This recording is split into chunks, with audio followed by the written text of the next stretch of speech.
Okay, today is our last class on text processing utilities.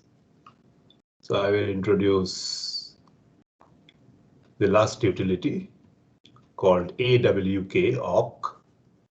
Actually, we will study the GNU version of it called GAWK gawk, something like that. So after I explain this is basically a full-fledged programming language. Syntax is very similar to that of C. So all you need to understand the differences. Why it is different from C. Only if you understand that, then you are more or less done. Okay.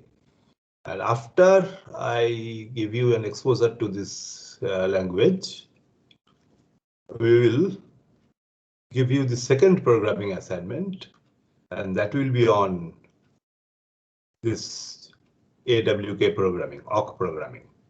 Okay, so I will explain the assignment after this introduction to the language. So let me go to presentation mode.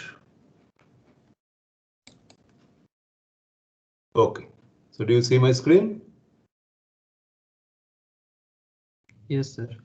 Good. Okay, then I will go to the presentation mode. Okay, so I have already told you we are going to discuss awk today. So what is it? This is basically Unix command. Also, you can think of it as a programming language. And why this awkward name? It's coming from its designers, Ahu, Weinberger, and Kernighan. Ahu, Weinberger, Kernighan. They introduced this language. And of course, as I mentioned, we will discuss the GNU version of this awk. There are other versions, new awk, NAWK, something like that. Anyway, we will study this gawk. And it's a full-fledged programming language. And in fact, there is a very useful language called PERL. You may have heard about it. It's an abbreviation of Practical Extraction and Report Language. So it allows you to do all the things you can do in C, in C programs. Plus, it also allows you to do whatever this awk does, whatever a shell does. So everything in a single package. So it's a very powerful language. Not very popular nowadays, but before the advent of Perl in the, I believe, 1990s, mid or beginning 1990s, this awk used to be the most powerful pattern processing language. But now I am no longer talking about regular expressions as patterns, but something slightly different. Okay. And here is how you can run gawk. So you say gawk, give a set of options, and within a pair of preferably single quotes, give the comments, and then the input files you specify, one or more. If nothing is specified, the input is taken from the std in. So the outer appearance of this, I would say, running mechanism looks very, very similar to ACD. So you have ACD, some options like -n, then you have a set of commands followed by one or more input files. If nothing is specified, it is std. Okay. But we usually do not use, of course, we can use gawk or awk in this fashion, but we usually write the commands in a file and run gawk with the option -f. Okay. So if the commands are written in a file called command file, you just say gawk, same options, whatever you want to give. Then you specify -f, that command file, and then the remaining thing. Okay.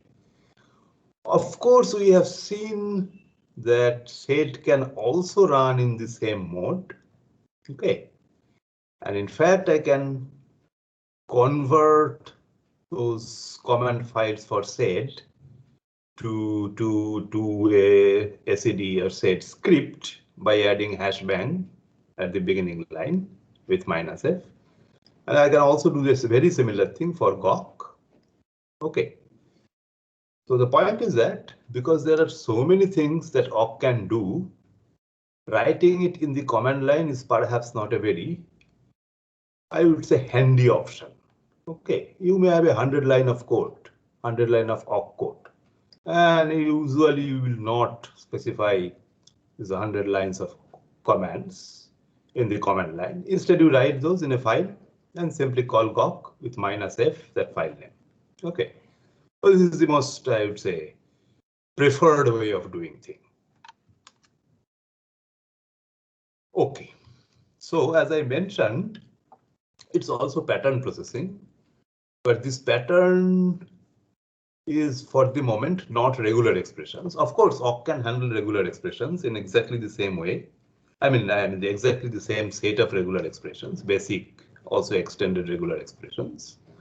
But here pattern is to be interpreted in a slightly different sense. So for that matter, I will first tell you how this input files should be organized so that Gawk can make sense of it. Okay. Again, the input files are read line by line, like SED. But now the pattern is something like this. So each line is called a record. Okay. Also, in the next slide itself, I will give you an example what a record means, how it looks like. And each record is a kind of struct.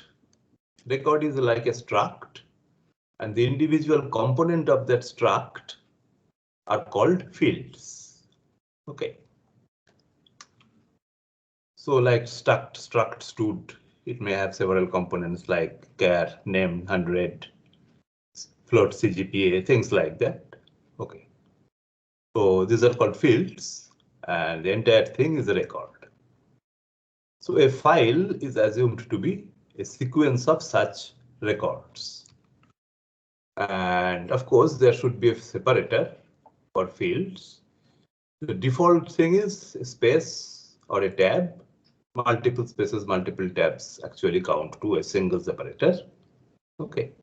But you can use any other separator that we will use throughout the rest of this set of slides. Okay. And actually, this is important.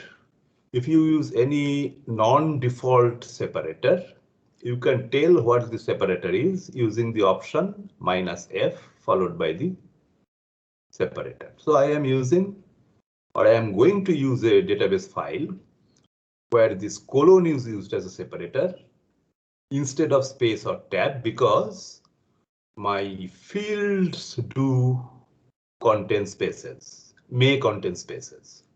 So space or tab is not a good thing for such a situation. So I use this specific separator, field separator, colon. And there are other ways of specifying this also, but in command line, you can just specify minus the field separator is colon. Okay, the entire record is called $0. It's a variable. It's a default variable. When awk reads a line, that entire line goes to $0. And after this line is broken with respect to whatever field, whatever the field separator is, the individual fields, okay, they are referred by the special variables $1, $2, $2. So $1 is the first field, $2 is the second field, $3 is the third field, and so on.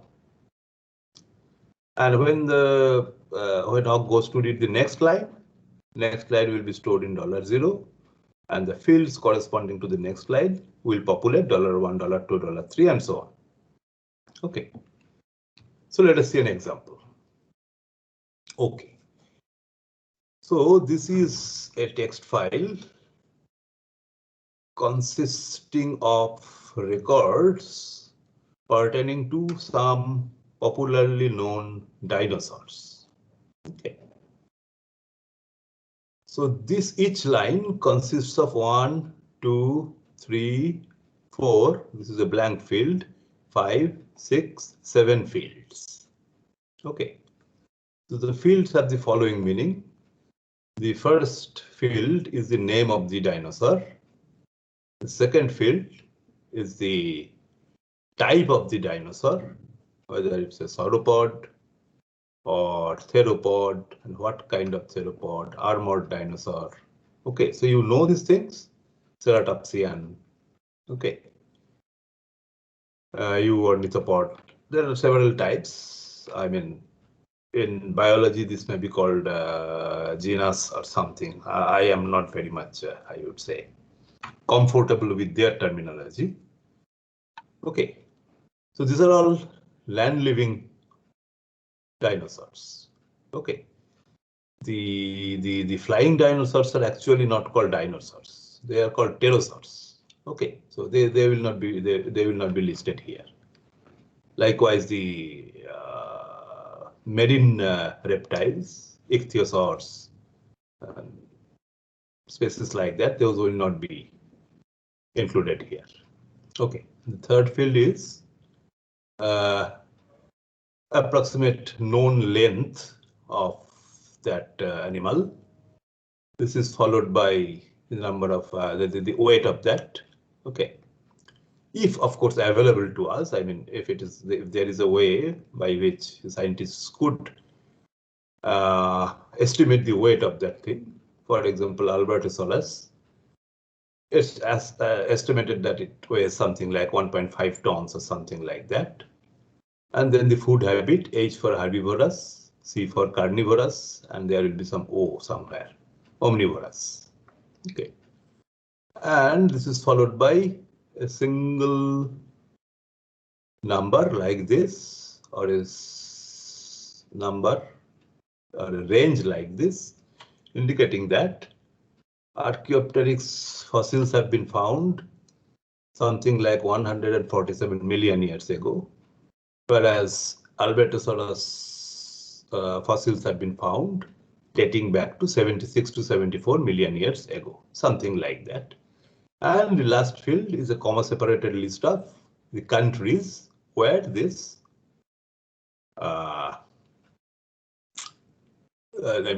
species of dinosaurs are found. Okay.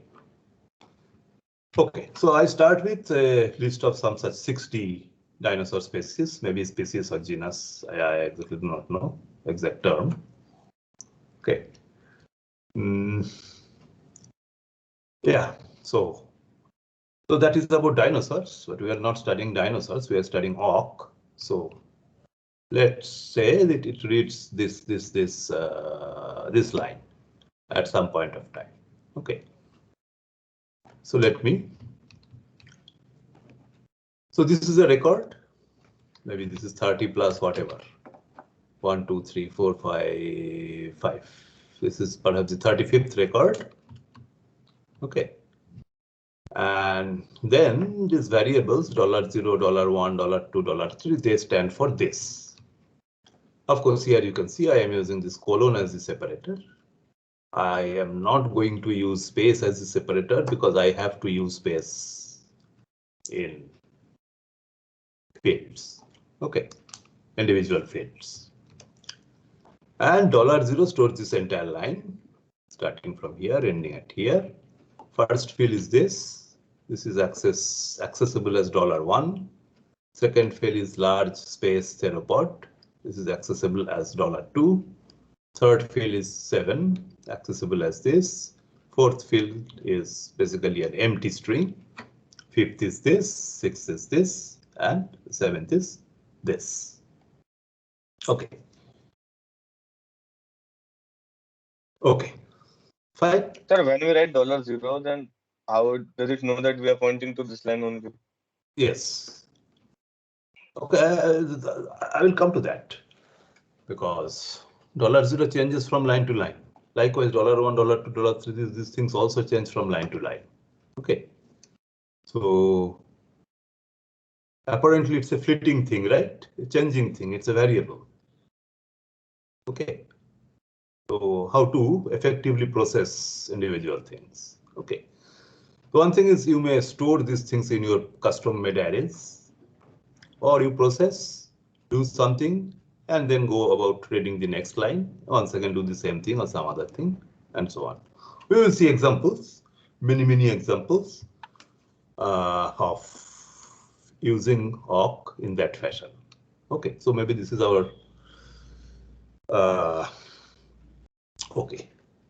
Before giving you the example, so let me tell you the organization of a, I would say, awk file. Okay.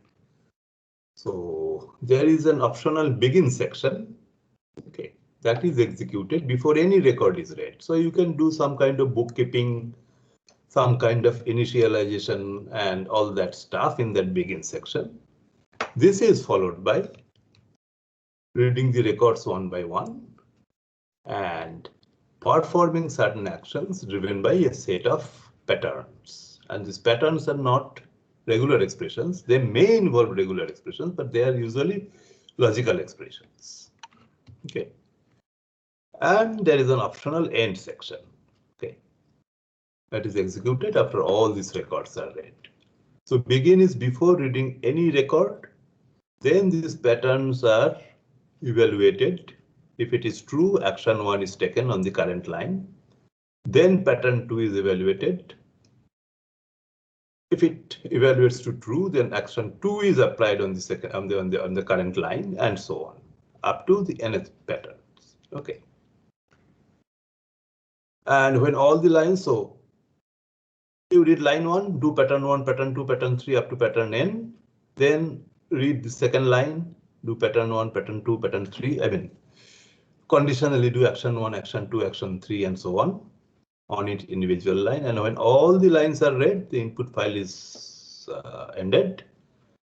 ends. Then you come here and do whatever else you want to do. This is the final set of actions. Okay. Okay, so for each record, only those actions are taken for which the record matches the corresponding pattern. And these are actually conditional statements, true or false. Okay, if it is true, this is taken. If it is false for that line, this action is not taken. Okay. And of course, the actions are taken in the sequence given in the program. So first pattern 1, then pattern 2, then pattern 3, and so on. So if pattern 1 has some side effect, or action 1 has some side effect, then pattern 2 may be false. Initially, it may be true for the line, but if action was not taken, that line may change and pattern 2 may fail to hold. Okay, so you should understand the sequence of doing this. We will soon see that we usually do not write this way. Okay, but this is another important issue. If a pattern is empty, so something starting with this, ending with this, nothing before this, then this empty pattern, this is called an empty pattern, and it matches every record. Okay. Okay. So now let us see. I would say an awkwardly written awk program based upon this kind of philosophy. Okay. And in the next slide, next slide, I will no longer do this awkward thing. We will do what usually people do, the normal thing. Okay. Okay, so I will work on the dinosaur database that I have projected earlier. And I may, of course, run it as -f:, that option, runtime option. I can also set this so-called default variable field separator fs to colon in the begin section, so that in the rest of this reading part, okay, the interpreter knows that colon is to be used at the field separator. So it is either -f:, in the command line, or you say fs equal to field separator equal to this. And then you start by printing an initial message, something like this. Okay. Then there are how many patterns or how many actions based upon patterns? 1, 2, 3, 4, 5, 6, 7, 8, 9, 10. Okay, this is an empty pattern. So every line or every record matches this. So you print $1. That is the name of the dinosaur. Okay. Likewise, you also write the type. Okay. And the length in meters. So you see that I am printing a sequence of things. For example, this length, colon, end quote. So up to this point, it is basically a literal string. And as you understand, there is a lot of similarity with C. So \t means tab. Then this will be followed by the third thing, third field. This will be followed by another literal string. Okay. You may separate these individual components to print by comma, but using comma gives you some extra space, which I do not know how to control, but this is perfectly safe. First thing to print, then second thing to print, third thing to print, fourth thing to print, and so on. You can print this way. And we will see that the C-like printf statement works exactly as it works in connection with C. Anyway, so these patterns are executed for all records because these actions are taken for all records because the corresponding patterns are empty. Empty pattern is universally true. This is a logical expression. The fourth thing, you are comparing it with the empty string. If that comparison is successful, then you say the weight is unknown. And if it is not this, you just say this many kilograms. Okay. These are actually non-trivial patterns, which are not universally true. Likewise, I may compare $5 with these constant strings H, C, and O. And depending upon whether this is H, I just say diet is herbivorous, carnivorous, or omnivorous. And then I say, and second, this is an unconditional action. So this lived this many million years ago. Okay. And then you print, once again, this is an unconditional action. Okay. First is found in this. Then what you do, this call, I will come little later. It essentially says that split the seventh field into a list called country list, C list. And how do I split it? With respect to this pattern, comma, space. So you look at this file somewhere. For example, Plateosaurus is found in France, comma, space, Germany, comma, space, Switzerland. Okay. So when you split, the first element of that array will be France, the second one will be Germany, the third one will be Switzerland, and the split command returns something.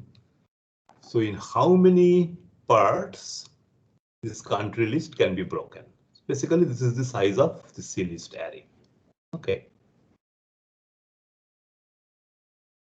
Now for I equal to 1 through n, you just write the name of the country in a given line. Okay. And the final action is, after you have read everything, you just give some final message, something like that is all I had by. Okay. Okay. So this way you can write a awk program or awk program, but as I told, this is usually not what is done. Okay. What instead we do, we enclose all these actions in a single block.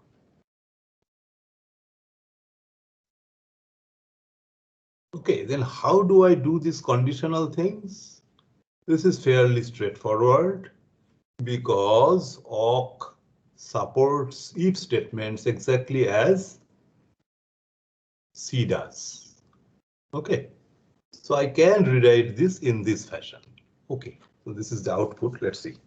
Anyway, okay, so this name is written, then tab followed by type, length, weight unknown or 7 kilograms, whatever, diet, lived, fossils found in this, Canada, USA, Mongolia, and so on. Okay, so this is nothing but printing the database in a human readable form. And ... means there are many other lines missing from this transcript, output transcript. Sir. Yeah, tell. Sir, nowhere we have given \n command. How is it 15 to a new line? Print always gives a new line at the end of whatever you print. If you don't want that new line, trailing new line, use printf without \n. Okay, I will come to that. Many examples we will see. Okay. Okay, sir. If you use print, you must feel prepared to see the new line at the end of every line printed, every print statement. Okay. Yeah. Any other questions? Sir? Sir, is fs a special variable? Like yes, we said that it's a special variable. I will give you a list of some special variables. Not all perhaps, but many of them. I will give you a list. Okay, fs is a special. And sir, how does memory management happen in CList? Means, is it done automatically by this EWK? I will come to that. All these things slowly. First of all, look at here. $4, $5, these are actually special variables, but I have here used n, CList, I, these variables without ever declaring them. Okay. And n is, for example, an integer variable. I is also an integer variable, whereas CList is an array. Because I am accessing CList 1, CList 2 up to CList n, array indexing is actually 1 based here. Whatever. Each element of CList I, okay, each element of CList, each member of CList of this array is actually a string, like India, Argentina. Okay. So variables do not have types. Okay, they have types, but there is no necessity to declare variables or initialize variables before first use. In fact, there is no provision of doing that at all. You cannot declare variables. Whenever you use it, use it. That is not like C and may initially create troubles for understanding the behavior of variables, but you will soon get used to it. Okay. As far as I remember, you also do not require declarations in Python, right?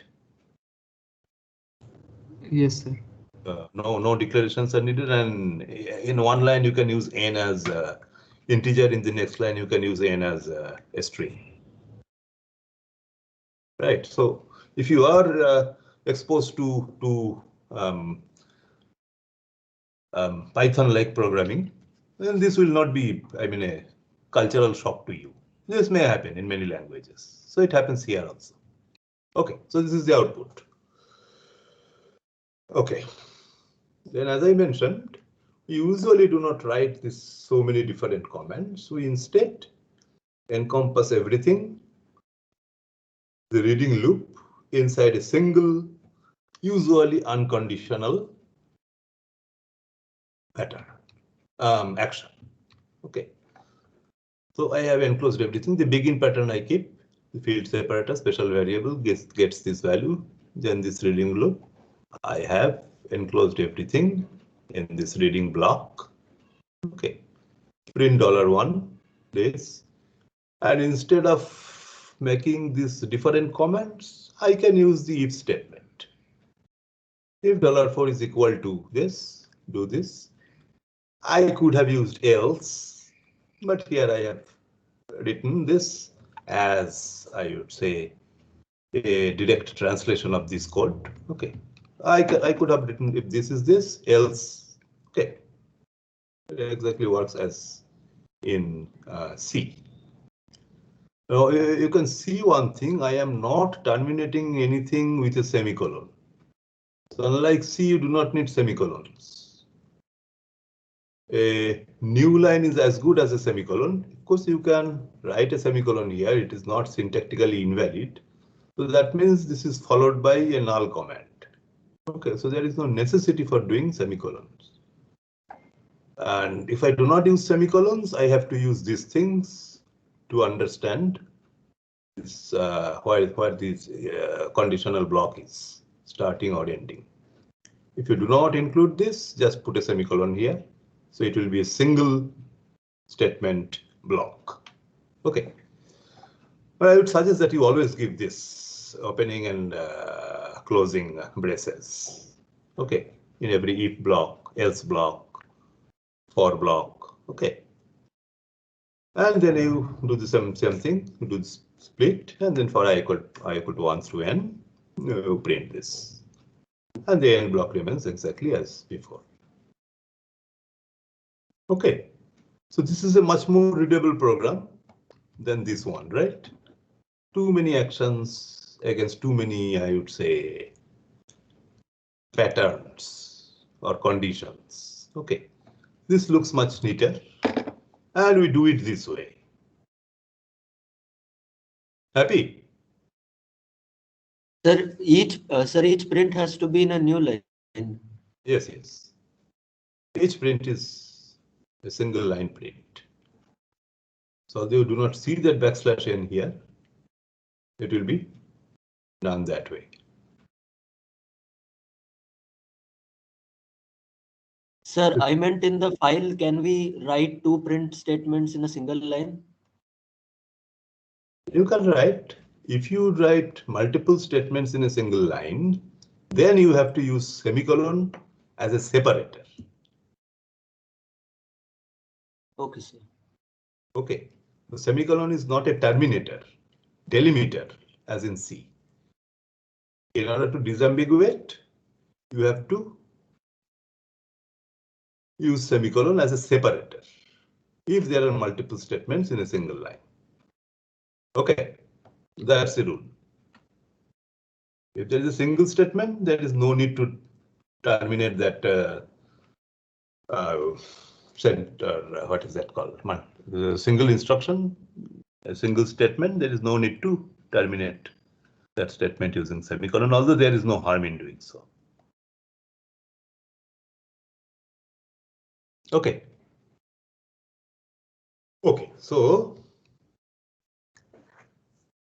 this gives you an example of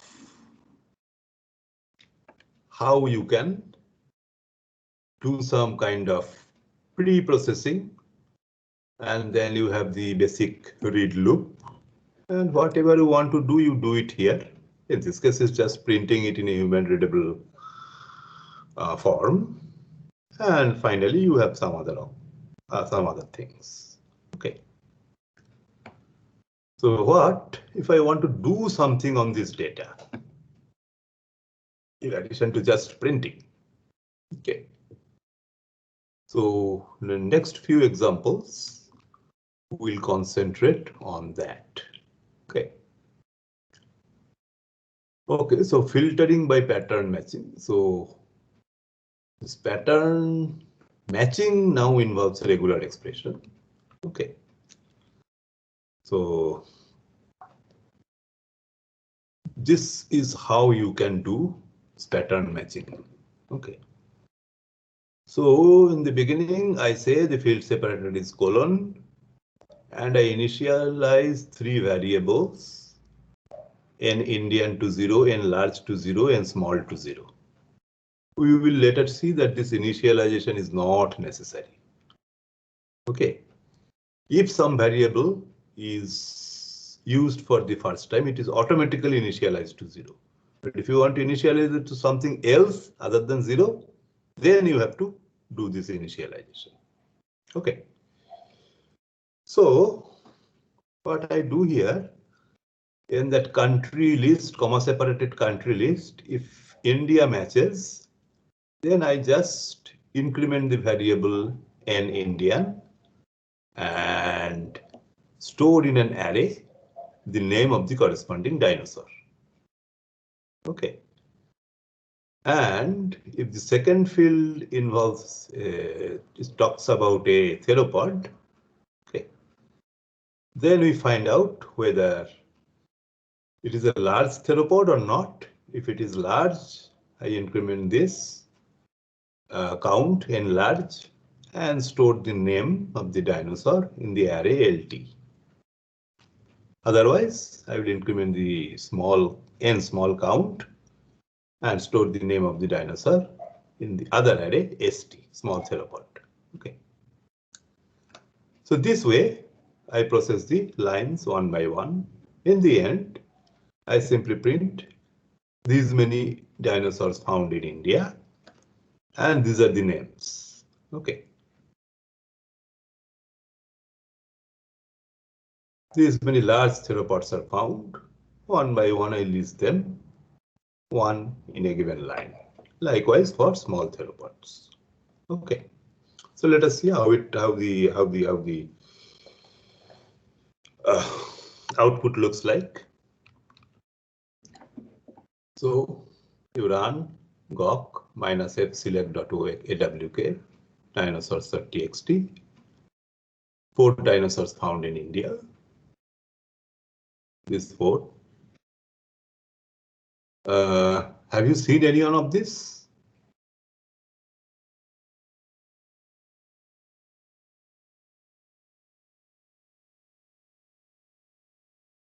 Possibly no. I mean, of course, not alive. If you go to ISI Calcutta, so there is a big fossil of this, Podoposaurus tegorai. Okay. The huge fossil, huge sauropod. Okay, plant-eating dinosaur. And okay, then 18 large theropods. So these are the list, and this list is some lines are omitted here. 7 small theropods. This $. So here, instead of just echoing whatever you have read, you have done some kind of computation on the records, right?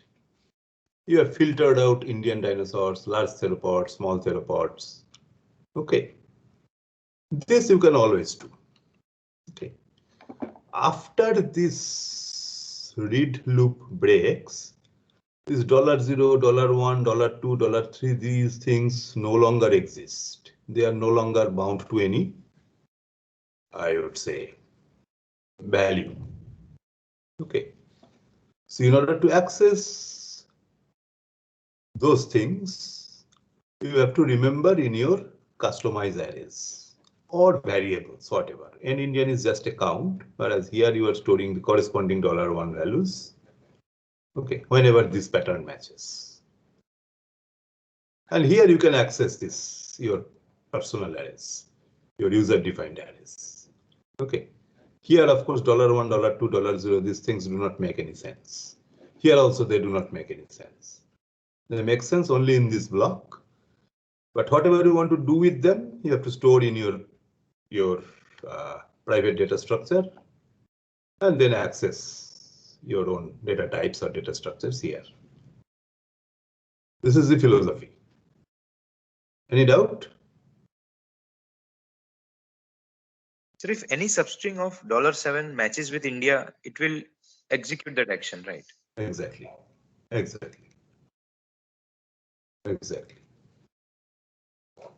If this is this match, of course, instead of India, this India theropod, these are all in this example literal patterns, but you can give valid regular expressions here. This is allowed. Okay. Like within square brackets A to Z, things like that. All these things are allowed. So all regular and extended regular expression, basic and extended regular expressions can be given here. Okay, I have given literal strings. That is also fine. These are also regular expressions anyway, in their own rights. Happy? So this is the programming philosophy here. Do some initialization task here, process the input line by line. Whatever you're going to access in future, store them in your user-defined arrays.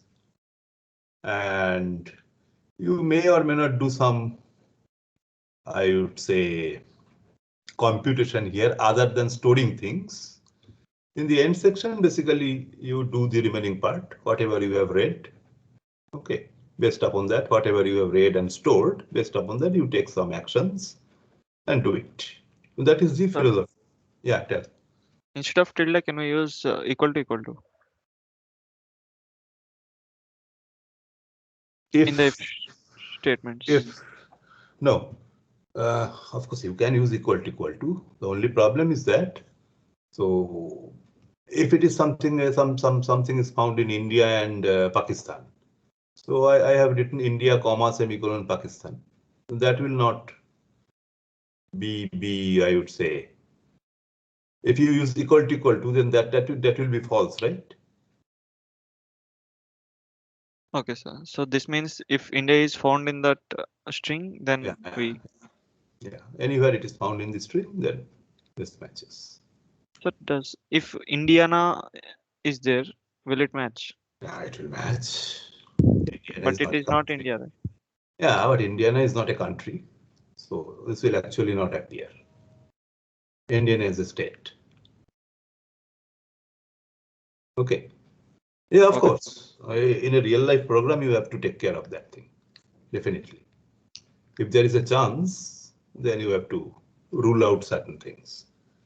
So suppose that Indiana is a country, then you would say $7 this and $7 not this Indiana. Something like that you have to do. Okay. Or India followed by comma or semicolon, comma or space, or something like that. Okay, you can give full-fledged regular expressions here, not only constant strings, literal strings. Okay. Okay.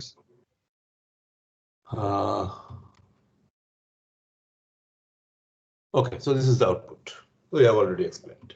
Okay. So now let us come to what things are similar. If you look at this, there are lots of things that are in common with C, right? Typical if statements, if else statements, for statements. The syntax of the for statement is very, very similar. Print is a different thing, different syntax. And here you see plus works, and arrays are also accessed using this square bracket notation. Okay, so these are all quite similar in outward appearance with C. Okay, so sir, yeah. Sir, like in Python, indentation means we have to see that. So in awk also we have to see the indentation, like you did into the nested if loops. Yes, sir. Oh, indentation. Yes, sir. Okay, indentation is actually, this is not like it is. Okay, for example, if you know what is that called, Python, indentation is necessary. You cannot avoid it. Okay, this is not the case here. This is also not the case with C. When you write a code, readable code, you should follow some indentation, I would say, guidelines. Make it a habit. Yes, sir. But means it is not necessary. It is not necessary. This is not like Python. Okay. Yes, sir.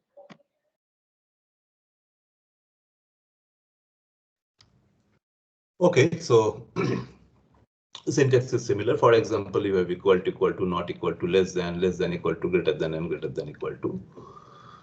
But there is a difference. In C, for example, you should not compare strings with this, or this. For that, you should use strcmp, right? Then check whether strcmp returns 0. Not equal to means you run strcmp on the two strings and see whether it returns a non-zero value. This is less than 0, less than equal to 0. Okay, the strcmp output. So greater than 0, greater than equal to 0. But here you can use comparison operators in C also on what is that called, string operands also. Okay, in fact that is one of the reasons. Okay, one of the things, let us see. If you want to write this code in C, do you feel that you can manage in something like 10-15 lines?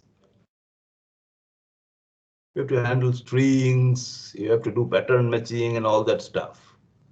Okay. So awk has its own domain of applicability. Okay. For example, you have to write your own loop for this. What Gawk does automatically for you, individually identifies these fields and all that stuff. And if you want to write a C code for this, I believe it will be at least 100-200 lines of code. Okay. So awk helps you here. Likewise, when you can compare strings using these operators. You do not have to write an elaborate strcmp thing. Okay. Okay. So this is another thing. This is pattern matching and pattern non-matching. This is true if the pattern matches, and this is true if the pattern does not match. Okay. This is a new operator. Likewise, you have this arithmetic operator. Okay, logical operators and or not, exactly as we use in C. And you have this arithmetic operation. Addition, subtraction, multiplication, division, remainder, increment, decrement. But you have now a new thing. Instead of pow, you can use star. Of course, you cannot use pow here. Okay. Double star is exponentiation operator. And although C does not support it, Gawk or awk does support it. And also you have this standard assignment operators, equal to, plus equal to, minus equal to, and so on. Exactly as you have it in C. You have if and if else statements, if else, if else, this kind of things. These things all are exactly as in C. While loops, for loops, break, continue, all these things work. Okay, and more importantly, printf. Okay, forget about sprintf. If you do not know it, forget about it. Printf works exactly as in C. Okay, so you can say %16d, blah, blah, blah. Okay, and then comma separated list of those variables. They will work exactly as in C. Okay, so that gives you a much better control over printing, formatted printing for that matter. Okay. Now, having seen the so-called similarities or near similarities, let us see how they are different. Okay, so there are some built-in variables. These variables have nothing to do with the C program. $0, $1, $2, $3, which we already have seen. Then you have this field separator and record separator. The record separator is usually a line is usually a record, and the default value of this record separator is a new line. Okay, but you can change it. Okay, and the current record number, that is NR. First record is numbered 1, second one is 2, third one is 3. So using this variable NR, you can actually tell the line number or the record number. Okay, so these are all built-in variables. FS is field separator, we have already seen it. And number of fields in the current record, how many fields are there in the current record. File name, name of the current file, null if Input is taken from std input. Actually, this file name is important. You may supply multiple files, multiple data files. So one by one, it reads all the files, and this file name thing will store the name of the current file that is being read. And this makes sense only inside that, I would say, main reading loop, not inside begin or end, because in begin and end sections, you are not reading any file. So this variable is no longer defined. It's only defined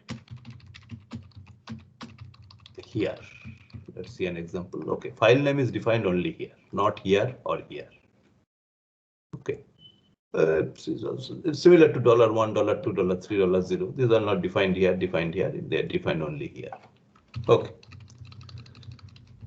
And if you want to format the output, then you can use these things: output field separator and output record separator. Okay. So usually you will not have opportunity to do this and change this output field separator and output record separator. So let's not worry too much about this. Okay, OFS and ORS are used for printing. Excuse me, sir. Tell. So like NF, we can assign any number which might not be compatible with the current file we are looking at. Like number of fields if they are. No, wait. It's not like that. Different lines in the input file may have different number of fields. In our example, every line or every record has exactly 7 fields, but this is not necessarily true for any file. Okay, for all files. Okay. So once a line is read and parsed or split according to the field separator, Coq knows how many fields are there. It will appropriately set the variable NF after the splitting is done. In the next line, NF may be different. And so they are constant, means we can't change. No, it's a variable. It depends on the current record. No, sir, the user can't change it, means in a particular line. That it can change very. Yeah, after you read it, and then if you change it, possibly there is not a harm. But why should you like to change it? Yes. Okay, if there is an esoteric situation where you have to change it, I do not think the compiler or the Gawk interpreter will complain. Okay, but what will you do by changing this NF? This gives you some information. Why do you destroy this information? Okay. Yes, sir. Okay. Sir, maybe I want to just access certain number of fields. I don't want to access all the fields. So can't I? Do it. So for example, if you're interested only in the first 3 fields, do I equal to 1 to I equal to 1, I less than equal to 3, I plus plus. Why do you have to touch it? Now, of course, if you want only these 3 fields to go to the output, okay, like this, okay. Then if you change NF, I am not sure, I have not experimented with this, only 3 fields will go. The remaining fields will be dropped. That is a possibility. I am not sure.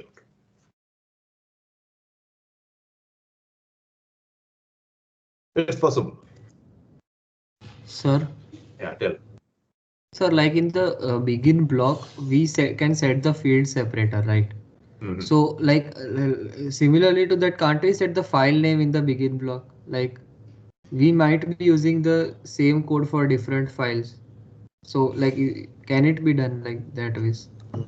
You try, but as far as I know, as far as my experience tells, it will perhaps not work. But you may try it. It may work, it may not work. We have to do some experimentation, because file name, as far as I know, is applicable only inside that loop, not outside it. Not inside that block, main block, not outside it. And that is so like if we want to know what is the file name, we can read from this variable. That is what its uses. Okay. This is what my experience says, but you may play with it. Okay. And figure out what happens if you change it in the begin block. See what happens. Okay.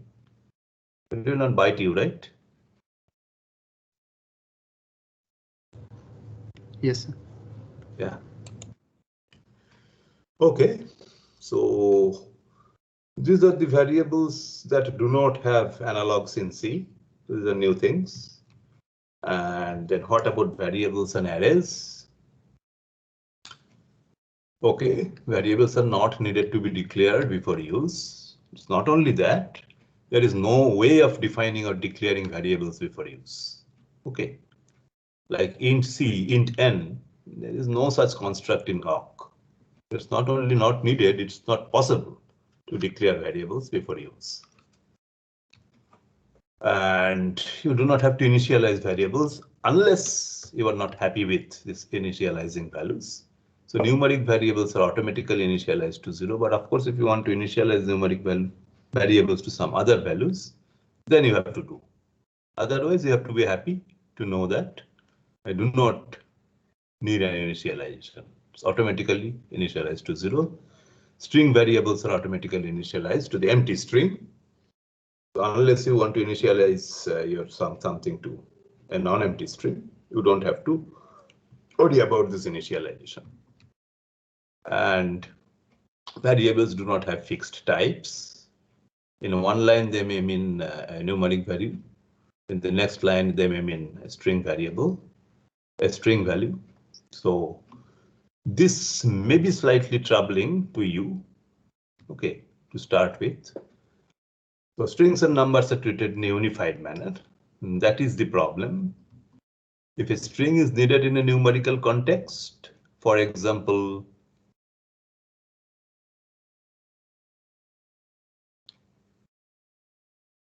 okay, I should not use the word needed. If a string is used in a numerical context, it is automatically converted to a number if it is a numeric string, or to 0 otherwise. If it is not a numeric string, it is automatically converted to 0. Otherwise, it makes sense. Corresponding number will be taken. I should not use needed here if a string is used in a numerical context. Okay, I will change it. Write it down. This is variables and arrays.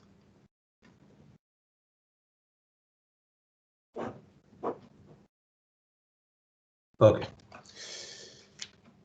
Okay.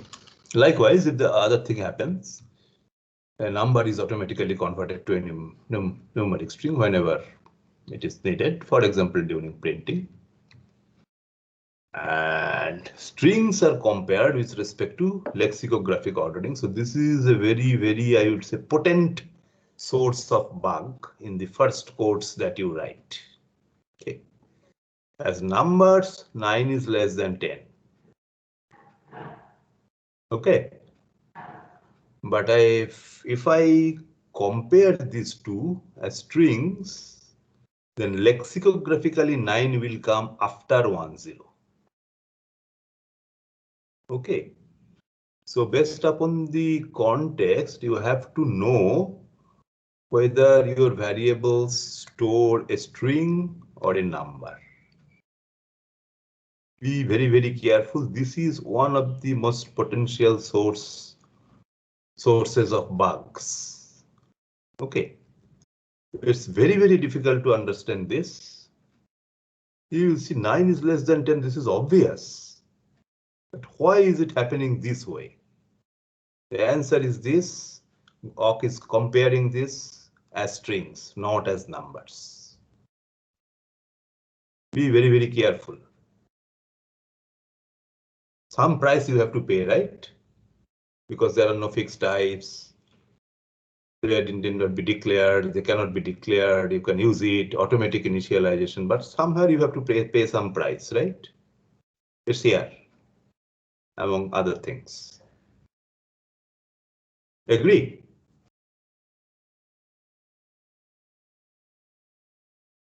Sir. Yeah. Sir, so when we are like, let us say we are at a particular record and we are like storing the different fields into an array. So each element of an array will be a string, right? Yes. In that case. Yes. So you can convert strings to integers using some function called int. Okay.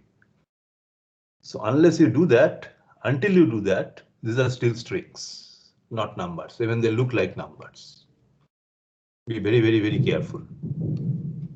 Okay, this is a potential source of bug. And this is another difference. In C, array indexing is 0 based. Here it is 1 based. Not a major thing anyway, but this is the convention. Okay. And here are some new built-in functions. Int x, integer part of x. X may be an integer, maybe a string, maybe a floating point number. You get the integer part. In particular, for string to integer conversion, this is very useful. Int x. This is the length of a string, strlen, equivalent of strlen. Index st, the index of the substring t in the string s. Okay. And 0 if t is not a substring. The first I would say first match. And the substring of s starting at position b and of length l. Okay. So you can read these things. To upper, convert to uppercase. To lower, convert to lowercase. And this thing we have already used.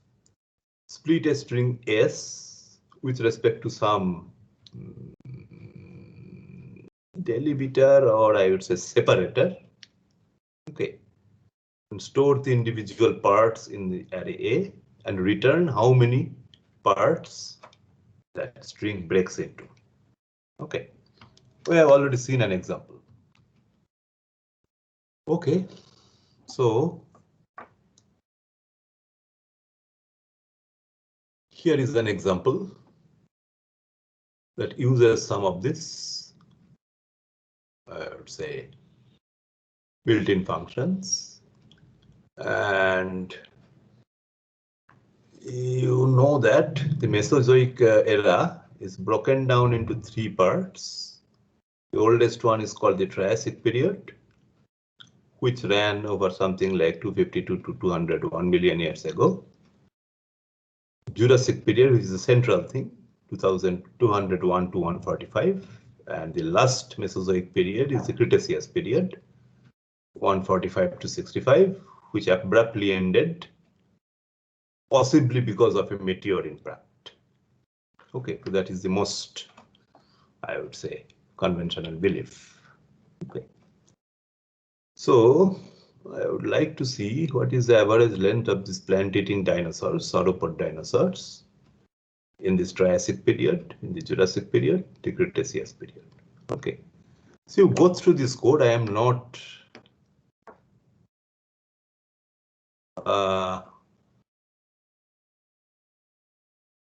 explaining everything line by line. So you look at $6. It lived how many million years ago? If it is a range, okay, find the index of this substring. If it is a range, then you know before minus you have the start time, and after this minus you have the end time. So I can access these two things this way using substring, and otherwise start and end time are the same, and I convert that to $6. Okay. Note that the substring is a string. $6 is a string. Unless I explicitly use int, I am not getting integer values. And here I am comparing things. These should be integer comparisons, not string comparisons. Agree? Therefore, this int is very, very vital here. Otherwise, this part of the code has some bug which will be very, very difficult to detect. Okay. Think about that. Okay. And then, of course, if you clearly know it's something between 252 and 201, then it is a Triassic creature. If it is between this and this, then it's a Jurassic creature. Otherwise, it's between this and this, it's a Cretaceous creature. Otherwise, for example, here, 155, 140.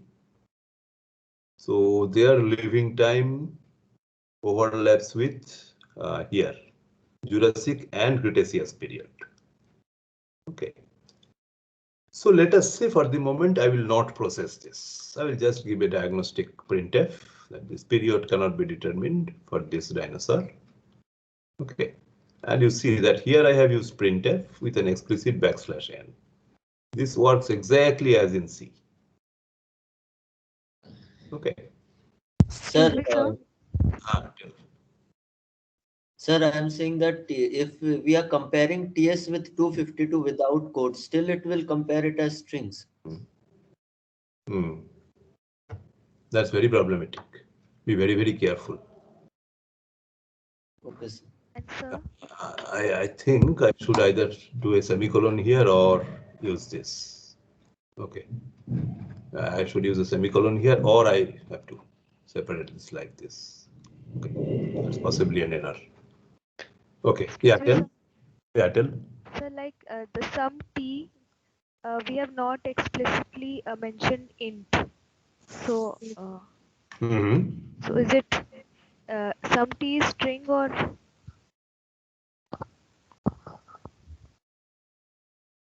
I didn't get your query. So, like in the first if statement, if ts is less than equal to 252, we are storing sum t plus equal to $3. But we are not converting $3 into int. Ah, I see. Okay, okay. The plus operator is not applicable to strings. Whenever you have you can write int $3, that's not a problem. But whenever you were doing some kind of arithmetic operations, because these arithmetic operations require numerical things, it will be automatically converted. But comparison operators are same for both strings and integers or floating point numbers. There is no question, no, I would say ambiguity here. It has to be converted to a number. And if that comparison and if that conversion fails, the result will be $0. $3. If it is not a numeric string, it will be converted to 0. So there is no ambiguity here. But the ambiguity appears here. Okay, understand the difference? Yes, sir. Okay.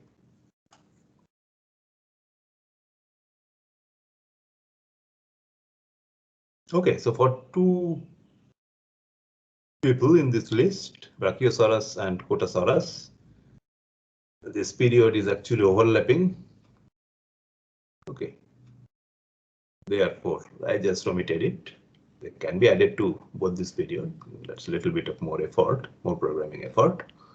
Anyway, but whatever for whichever dinosaurs, this is perfectly defined. Compute the length.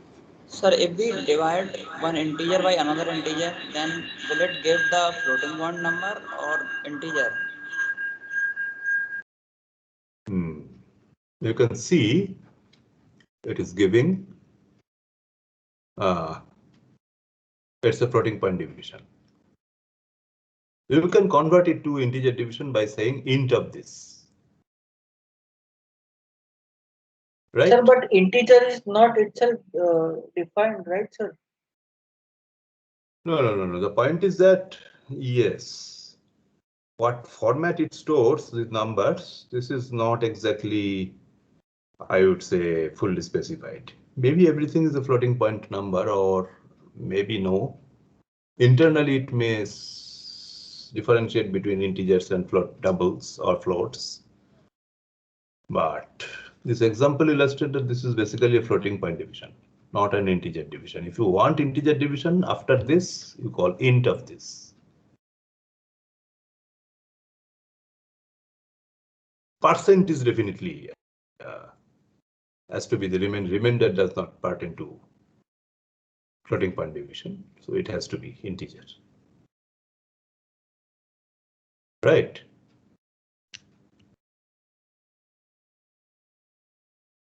So play with it, then you will understand the differences. So lack of types, lack of declarations and all this stuff sometimes simplifies your life, but sometimes they complicate your life.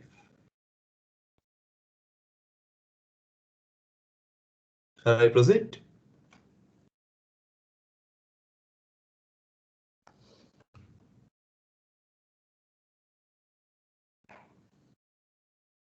Okay, so maybe the next thing. Okay, I think I have talked for more than 1 hour, so I need a little break, a small break. Maybe I will come 5 minutes, in 5 minutes. Okay. Because the next concept that you see, associative arrays, this is something quite different.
Okay, I am back again.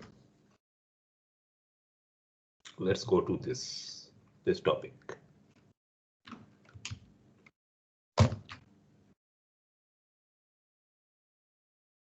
Yeah, so these arrays are normal arrays indexed as 1, 2, 3 integer indices, positive integer indices. There is another way of accessing arrays. Okay, they can be indexed by strings. Such arrays are called hashes or associative arrays. Again, if you know Python, you know this is not a new concept, right? Okay, so again the syntax is the same. Array, then you give a string, whatever is stored there. You can access it this way. Okay. Important thing about this is that a string is not automatically converted to an integer index. This is yet another source of bug. So this implies that array 5 and array string 5, they are different. So again, be very, very careful.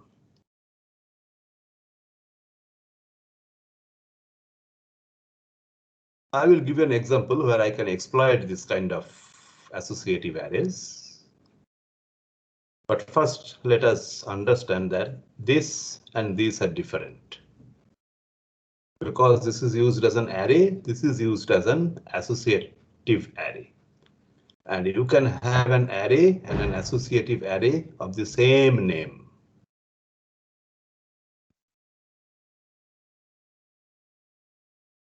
Confusing or fine? So then, like, the data stored by both of them will be disjoint, like, or? You do not need to worry about that.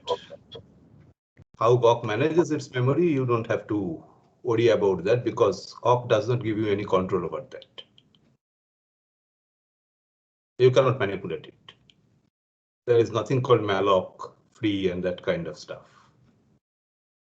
So how Awk does this memory management, it's up to it. It's not transparent to us. Okay. Yes, sir.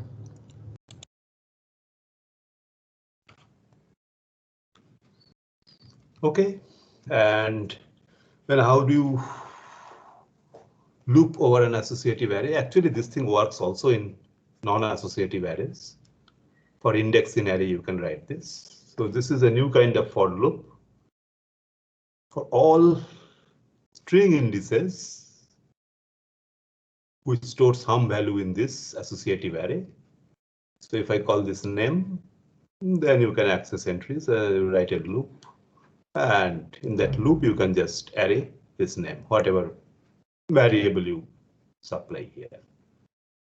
In some order, not usually sorted order if something, this name will iterate. Okay, we will see an example soon. Okay, and in what order this name will come, this is not in your control. Okay, these are not necessarily in the sorted order of the strings in any sense. Okay, so it may maintain something like a hash table or something. I don't know. It depends upon how people design this awk. Okay. Yeah, so iterations are not in the sorted order, or for that matter, any predefined order of the names. Okay, so let us see an example.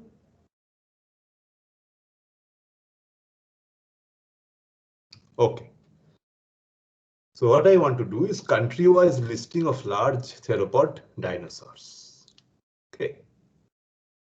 So what I do, I use a hash or an associative array called tlist. Okay. First of all, I see whether the dinosaur type is large theropod. If so, I split the country list. Okay. And whatever value I get for I equal to 1 through n, I will simply append the name of the dinosaur to this. Once again, I do not need to initialize it. Okay. If it is not initialized, it essentially is an empty string. Otherwise, if something is stored here, I will append to it a space followed by the name of the dinosaur. Happy? And then in the end section, after all the lines are read, I just say for for country in this T list, print the name of the country followed by whatever this stores. And this is the output. You see that there is no order of these names. I do not see any, I would say, particular order. Certainly, this is not alphabetic order. This is also not with respect to the length. So you do not, I would say, make any assumption on how this will iterate. All these names will come, but in some order.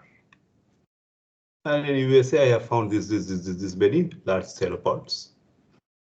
Morocco only 1, Egypt only 1, China there are 3, India only 1, and so on. Okay. So do you understand why it is useful to use associative arrays?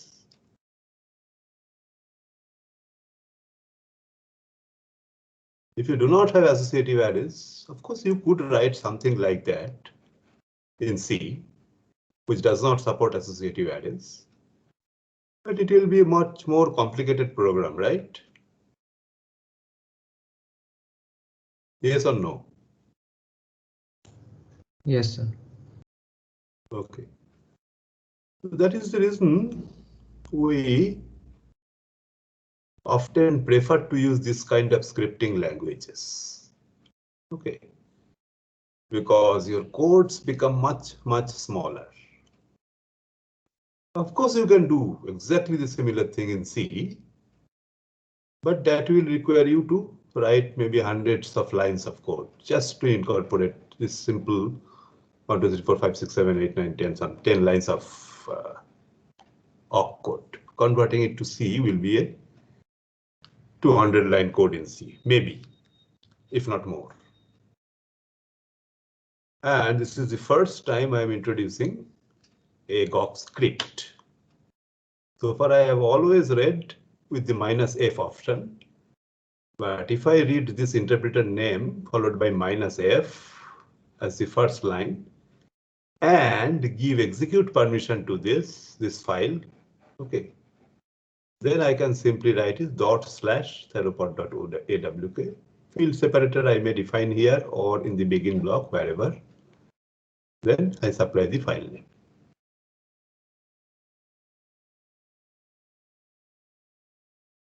So this is, yeah, tell. Sir, in the list, why is Mongolia appearing twice?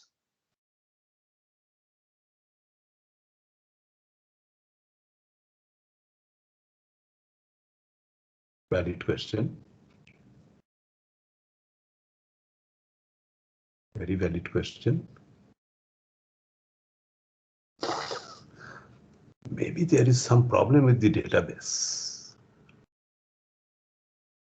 Maybe it's a very difficult question. Maybe before comma there is a space somewhere. It's possible. So that Mongolia space is one thing and just Mongolia is another thing. So I have to go to that. That is much earlier. Okay, let me check. Should not have come. Maybe I just go here. Which 85, page number 85 here. Turbosaurus, right?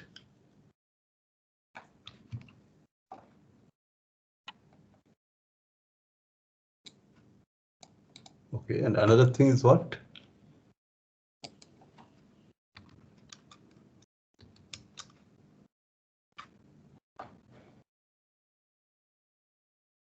Dinokairos. Okay.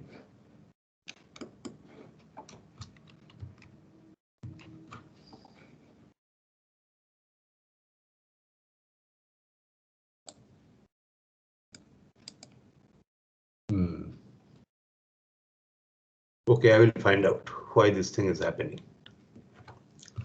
Apparently, it should not happen, right? Yes, sir. So if Mongolia is the same everywhere, then even if it appears multiple times in the database, once that country of I has appeared, it will append to the same thing, right? There is some problem with my code or this database, though I cannot see it here.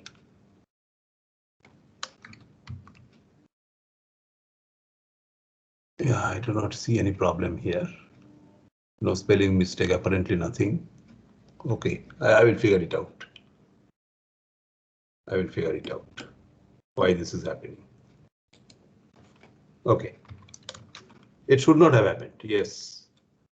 There is some problem somewhere. Sir? Uh-huh. Sir, can we use this awk to read such kind of database which have multiple types of patterns? Like there is a pattern, let's say there is a colon and followed by a comma, then colon followed by a comma.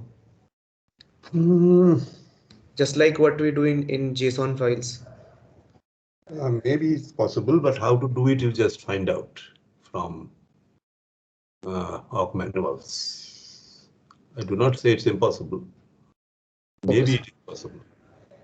We find out how. Okay. Okay, I will look at it. There is some problem with either the database or something. Otherwise, it should happen like this. Sir. Sir, in split function, what happens if we just have one argument in $7? Like, will that? It will. It's just a one part partitioning, one part splitting. Okay. Okay. This is not a big issue actually. Should work perfectly. For example, this is found only in India. So it's appropriately noted here. What happens to the Mongols? I don't remember. I don't know. Maybe some problem. Okay, I'll figure it out and correct this or this. Somewhere there is a bug which I overlooked. Okay. Okay. Yeah. Anyway, let's not worry about that bug. I believe it's some bug in my database or something like that. Certainly not a awk bug. Okay, so you are currently not well exposed to these so-called environment variables, but they are available in the built-in associative array environ, and you can access it this way.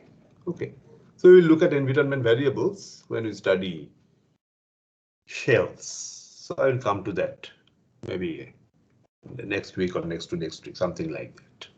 Let's not worry too much about it. But once again, you note that this is again a default associative array available to your awk programs, and it can be accessed anywhere in all blocks.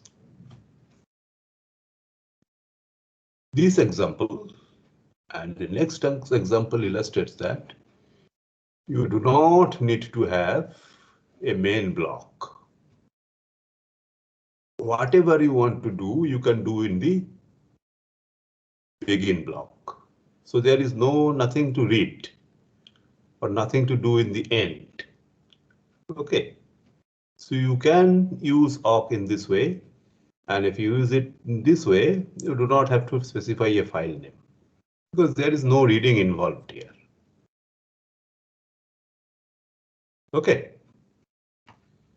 Anyway, let's look at a more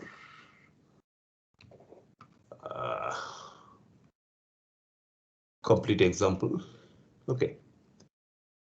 So there are two things explained in this slide. How you can define your own functions. Okay, that is using some function and then you write, and then inside the body you write whatever you want. And as you see here, functions can be recursive. So Gawk supports recursive functions, no problem. And so far our input is only from the given file name, but there is no main block here. But you can read variables like this: get line. The line that you enter will be stored in the variable n. This is not from a file. Minus essentially means stdin. Okay. You can read something from another file. That is also allowed. You can give a file name here. But if you want to input something, you use minus, which is same as read from the keyboard. Whatever you type, it will go to n, convert it to an integer. Possibly it is needed for this comparison. It's preferable to convert it to an integer. Otherwise, this comparison may fail. Okay, maybe potential trouble. And then simply call it. This is the usual behavior. So functions can be recursive and you can read things from the user during runtime. And this does not have any main reading block.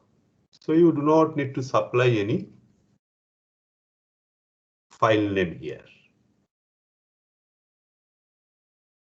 Okay. And this essentially gives you an idea. Whatever you can do using a C code program, you can do here, right? Write a begin block. This is similar to your main. Do whatever you want, make function calls, all that stuff.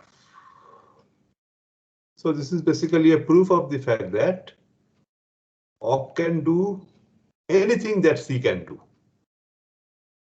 The converse is also true. But are you convinced? Any C kind of program you can write this way.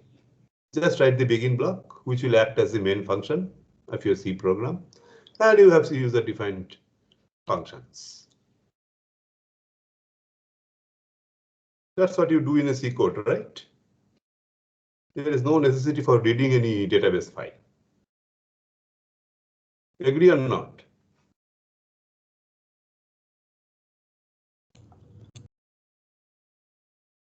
Sir, how can we read input separated by space in a single line? Then you have to split it. After reading, you have to split it. Okay, sir. Okay, yeah. Any other question?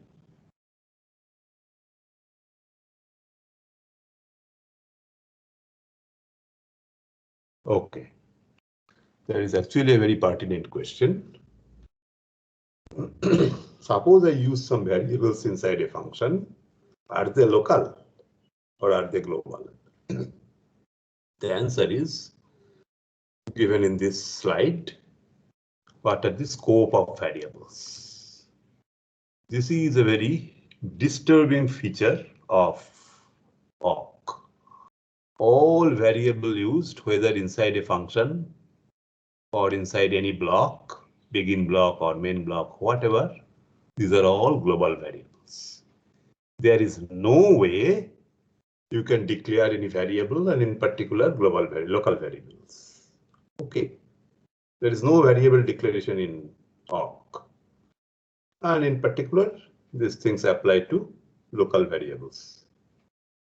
So be very, very careful. All variable used are global. So this is a second potential source of error in your code. Apart from second two, I would say this ambiguity between numbers and strings, numbers and numeric strings. Understand? So no variables are local. Okay, so what should I do? Okay. There is an exception. Only the function parameters act as local variables. So if I look at this function, this n throughout this function is a local variable. Of course, here I am not changing n, but if I change this n, this does not affect this n. Okay. Calling it all parameter passing is by value only. And only these things are treated as local variables. Okay. Parameter passing is by value only. You cannot pass a reference using pointers or something like that. This facility is not given to you. So if you want to use local variables in a function, do this. It's a very roundabout way of doing things. You may see it very artificial, but this is the only way you can do it. Add your local variables, list of local variables to the list of parameters. Okay. If I want I, j, k, l, whatever, you just insert it in the list of parameters. And the important idea is that you do not need to pass values for all the parameters. So what will happen? Any value not passed is initialized to 0 or the empty string, depending upon the context. Happy or not? This is a very unusual situation, right? But this is the only way you can use local variables in a function. We will see an example.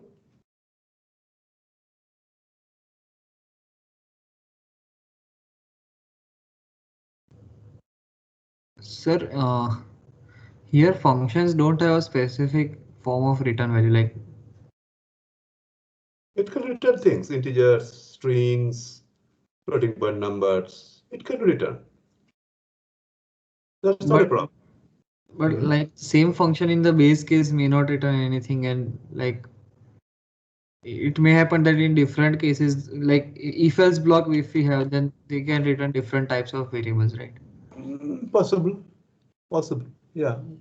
This is very, very possible. Yes. So like variables function return type is not a fixed type. It can be anything. Okay. That's possible.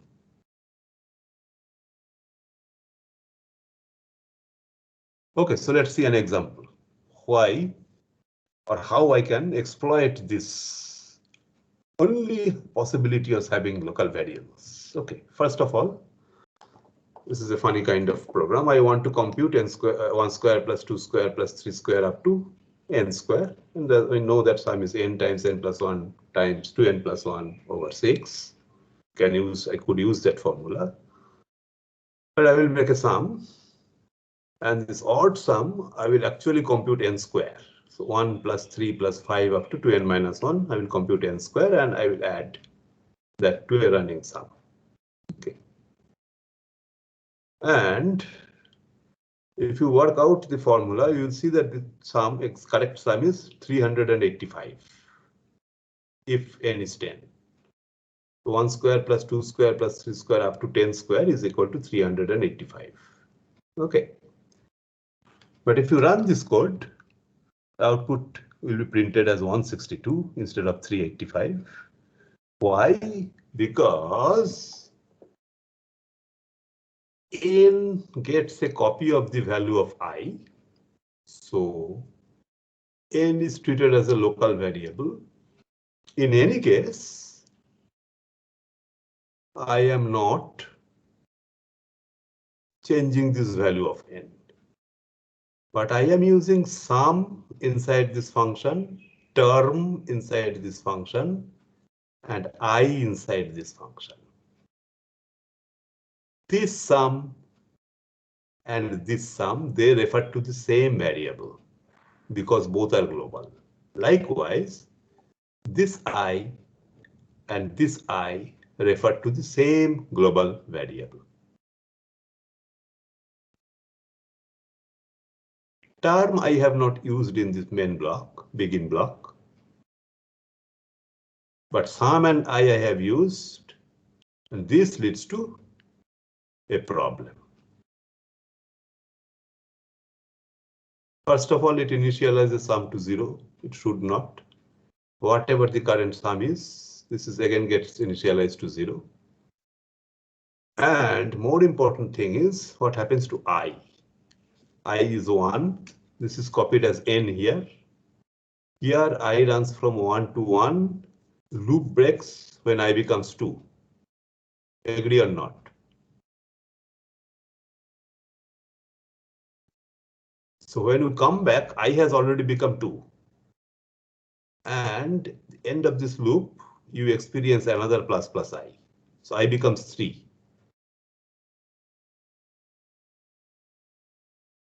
Understand? So first time odd sum is called on 1. Second time it is called on 3, not 2. Because 1 plus plus here, another plus plus here. 1 plus plus beyond the value of current I. It already comes from the function with the value 1 more than this value, and it experiences another plus plus here. Okay, so by using simple printf statements, you can actually see. It is called for I equal to 1, I equal to 3, not for I equal to 2, 5, 7, 9.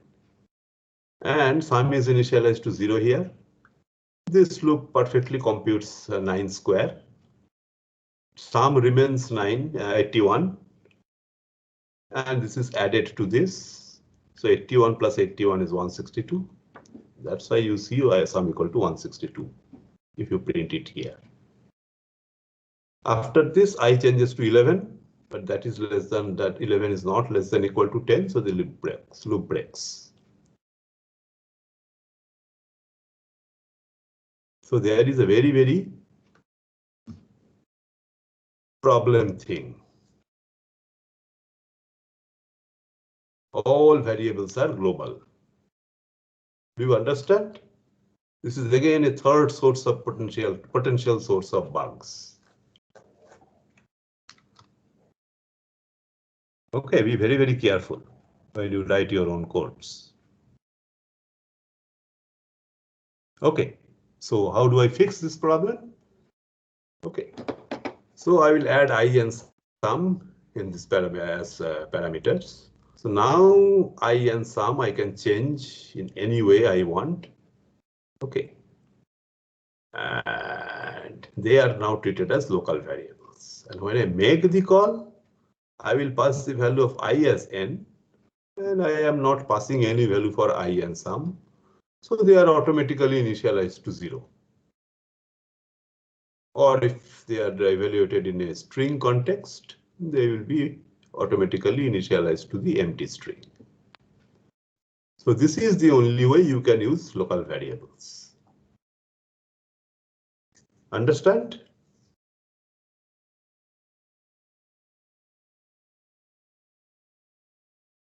And then if I do this printing, I see the expected behavior, the desired behavior. Happy?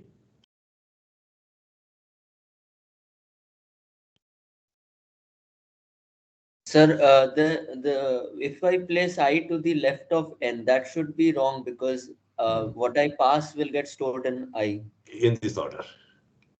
Yes, I will go here. Yeah. Then if anything is there, that will go here. Okay. You can pass certain things, but this passing is by value only. So that does not affect things here.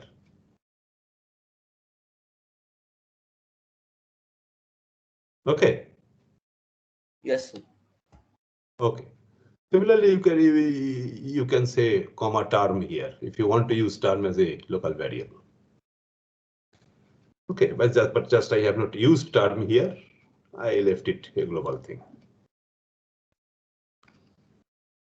Happy? This is a little bit funny thing. But this is the only way you can solve this problem. So there are 3 potential problems. ambiguity between integer comparisons and string comparisons. Then arrays and associative arrays have the same syntax. So be very careful whether you are passing an integer or a string. Third thing is this: there is no way of using local variables other than this funny way of doing things. Happy? Okay, I hope so. Okay, so this leaves us with the last topic. I can read things from files, not necessarily only in this main block. I can also write to files, but this writing is not something like fopen, the write mode. You can simply use redirection, greater than and greater than greater than. Okay. So I have one printf here. This is a diagnostic printf. This I am not, I would say, redirecting to anywhere. So this will be normally printed. But this final results I am redirecting to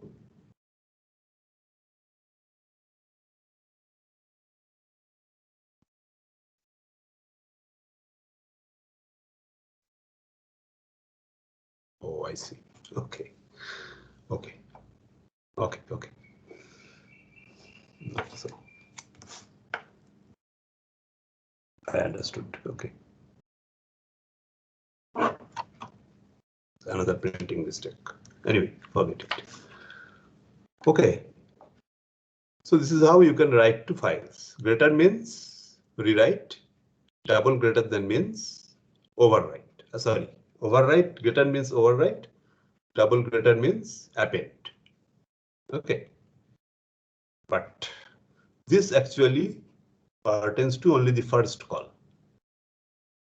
This means the file will be opened in overwrite mode. Later you say greater than or greater than, it doesn't matter. Okay. Likewise, if you make the first thing is greater than, then the file will be opened in append mode. Then whatever you write, greater than or greater than, it doesn't matter. Okay. So if I run this code, then this will be normally printed because these are not redirected. And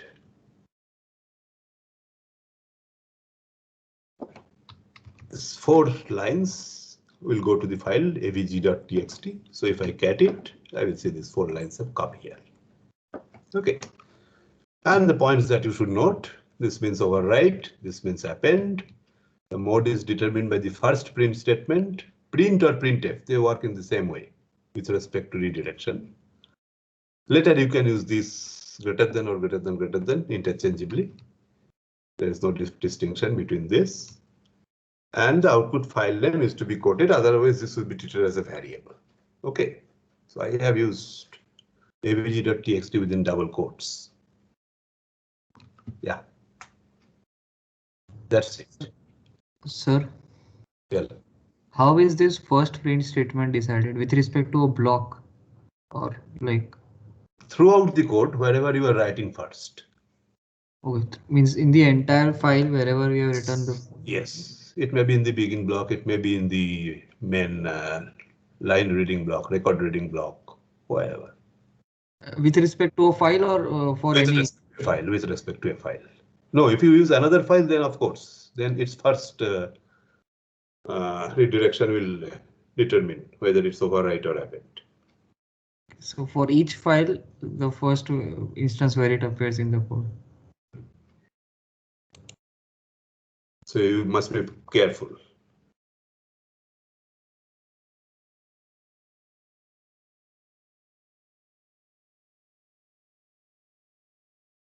Happy? Okay, so it's a C-like, yeah. So it's a C-like thing with its own, I would say, intelligence and stupidity combined. So how do you think? How difficult it is to write awk codes?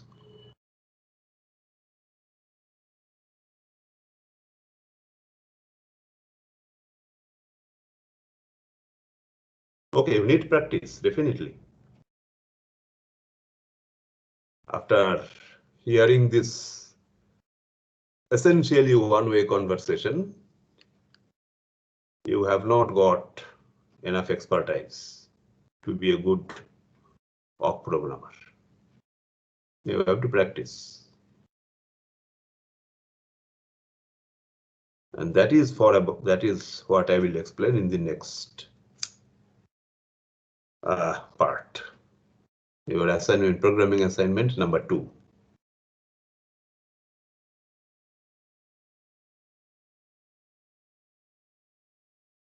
Okay, do you have any questions? If not, I will go to that assignment explanation mode, maybe after a little bit of break, another 5 minutes of break.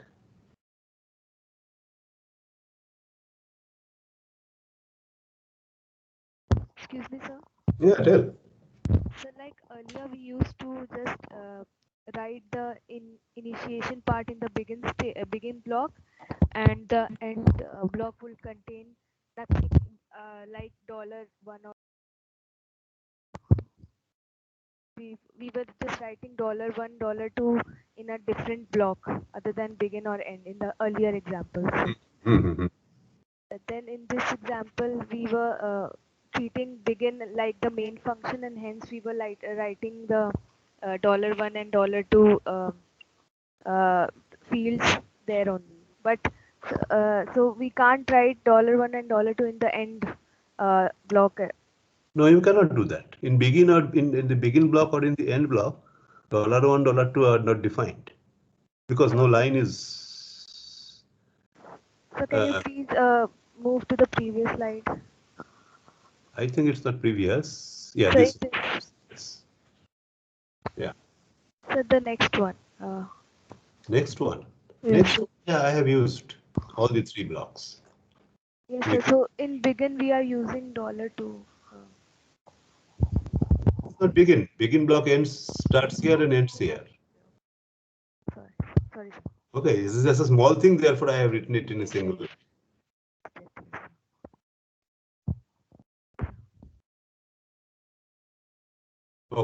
Okay, so that's a different question anyway. Yeah.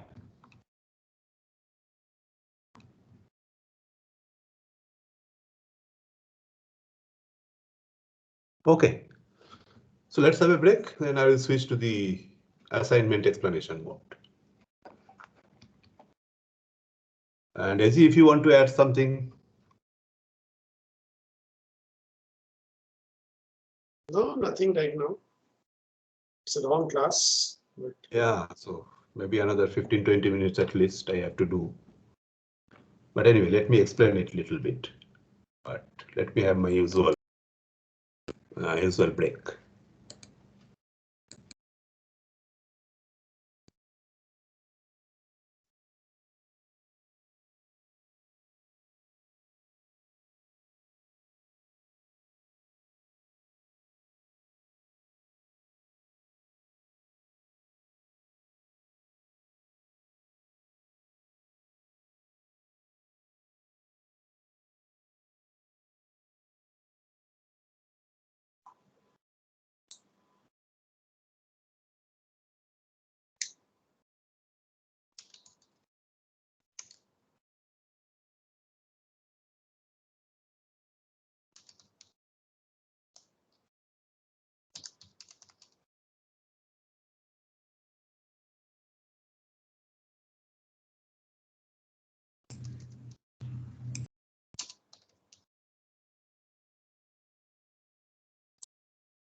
Okay, so the final session.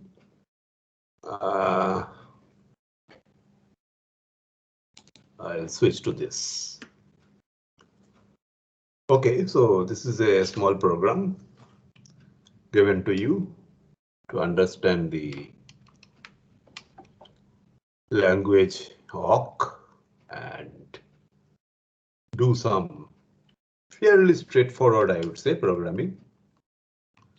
And we have decided that we are giving you something like 12 days.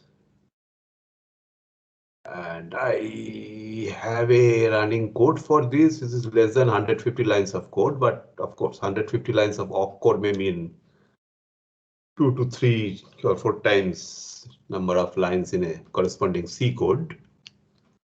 So try to use the, I would say, all the features of Coq or awk. Okay. So this assignment I will explain after going to, no, this is not the presentation mode actually. This one is, oh, this is infinitely poor. Okay, so the earlier thing is better. Okay, let's do it this way. Okay. So there is a lot of story here. Okay, so I leave the story for you to read. The basic idea is that you have a file called account.txt which stores some information about some of your bank account. Okay. It consists of 1, 2, 3, 4, 5 records per line. Again, this will be constant for all, I would say, records. First one is a date in the DD minus MM minus YYYY format. Then some credit amount, some debit amount against a transaction, then the balance, followed by some comment on the type of transaction that we use. Okay. So when you open your account, it will be something like this. Okay. So you open this account on this date, 22nd of October in 2019. Initially, there is no credit or debit, but the opening balance is something like 31,201. And the corresponding comment is account opened. Okay. So after that, you make a sequence of transactions. Okay. And this may be a possible list. On the first day of every month, you get some salary. So this is basically a credit, and other transactions like e-payment, ATM withdrawal, bank transfer, and things like that, these are all debit transactions. So every transaction has either this credit field or the debit field, and so on. Again, on 1st of December, you get your salary. 1st of January of next year, you get your salary, and so on. And then suppose that on 20th January 2020, you want to update this file. So there are two things. First is that after each transaction, the balance is not computed and written. Balance is kept blank. Okay. So the first thing that your awk program will do is that it will find out whether it's a credit transaction or a debit transaction. It will update the balance and fill out this, and so on. Okay. Second thing that your program will do is at the end of every year, so 31st December of 2019, the bank calculates your yearly interest and adds a new transaction. Okay, it's not a transaction made by you, and that is why it is not present in this input file.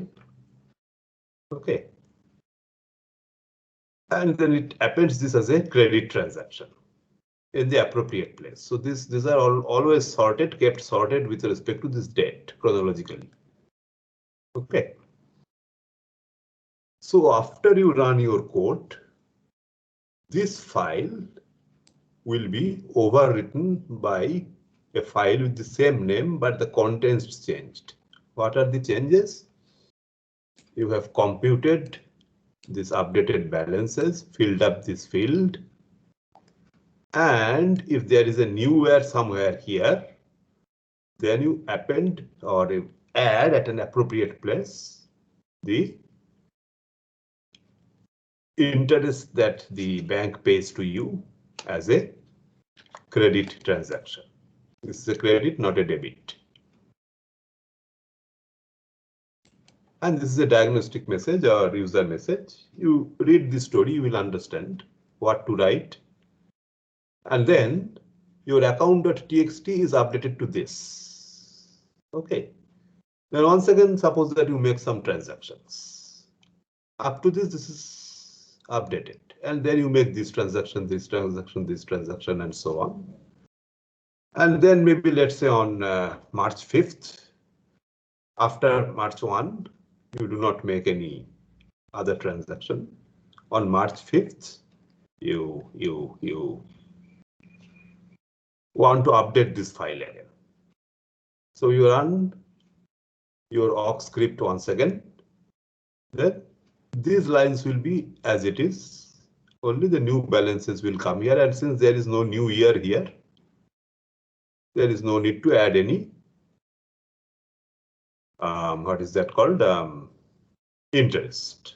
Interest is paid by the bank once per year, that is on 31st December of every year. Okay, so once you add this, you have these input lines. These are unprocessed, and therefore this is shown as gray. Of course, in a text file there is nothing called gray. So you can identify whether this line is updated or not by looking at this balance field. If it is empty, then from that point onward, everything else will be empty. Okay.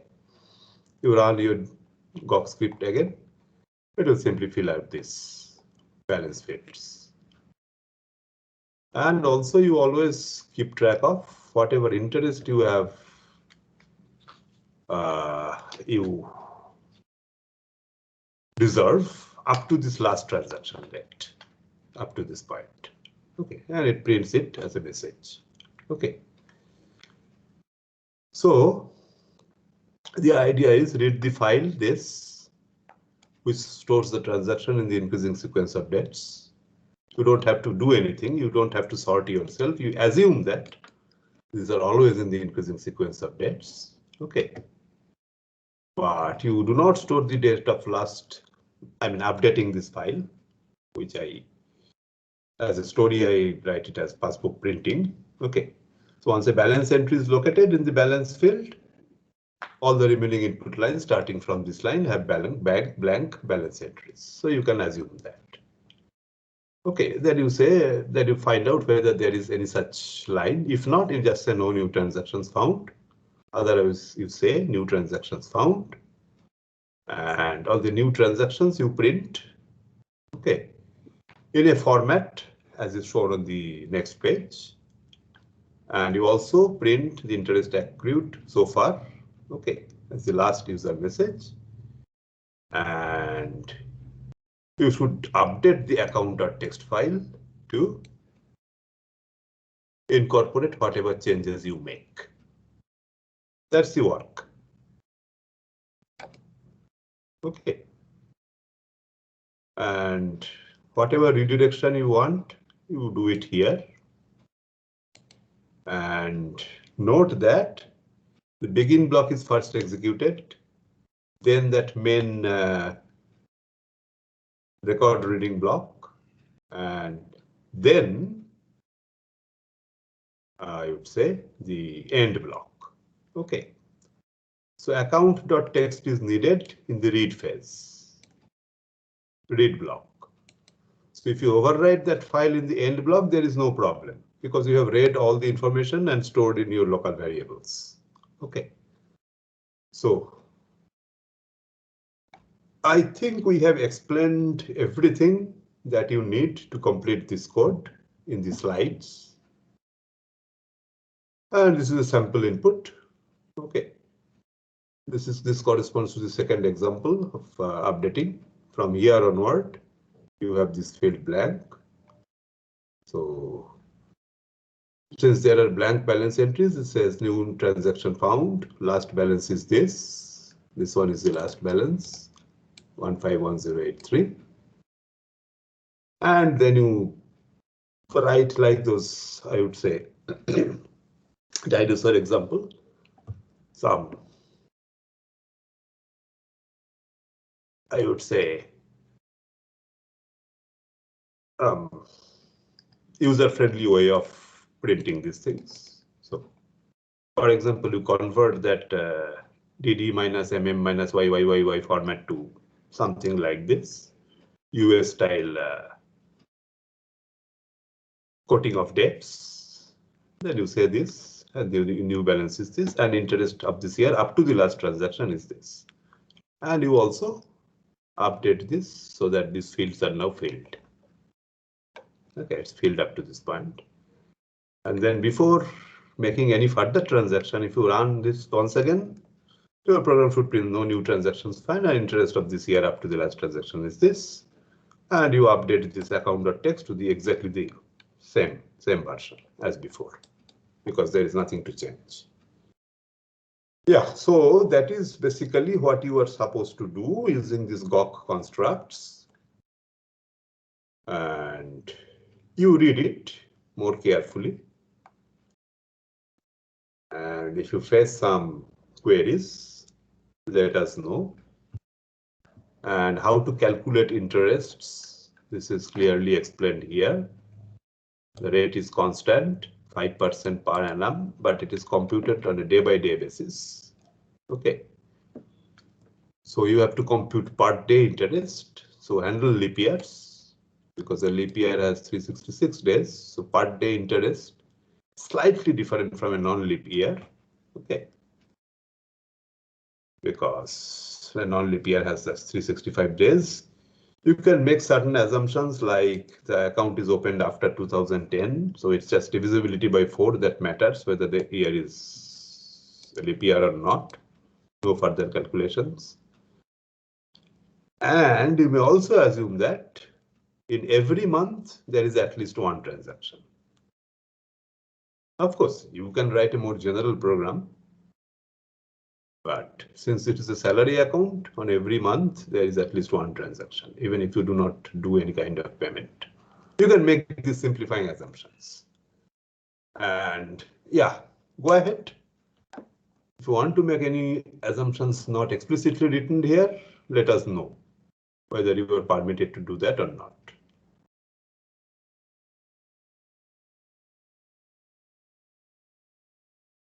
Should not be difficult programming exercise, right? What do you think?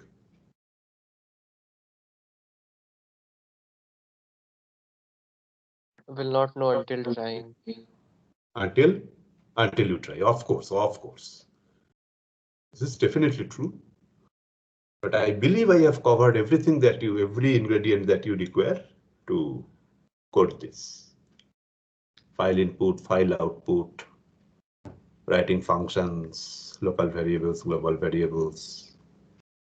You should not have any problem if you go through the slides carefully.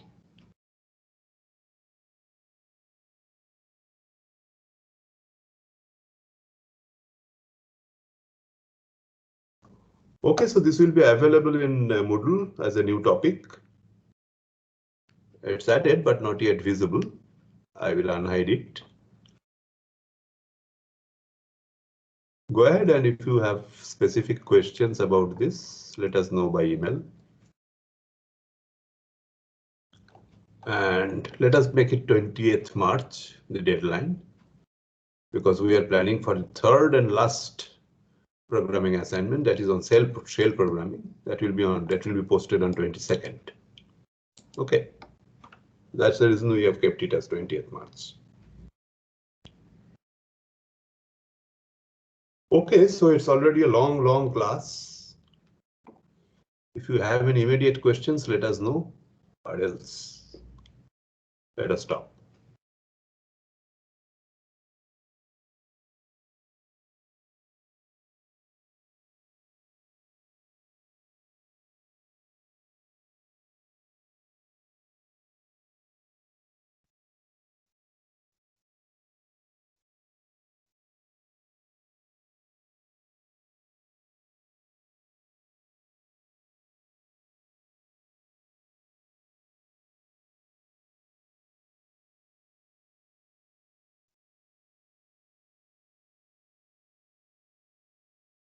No questions?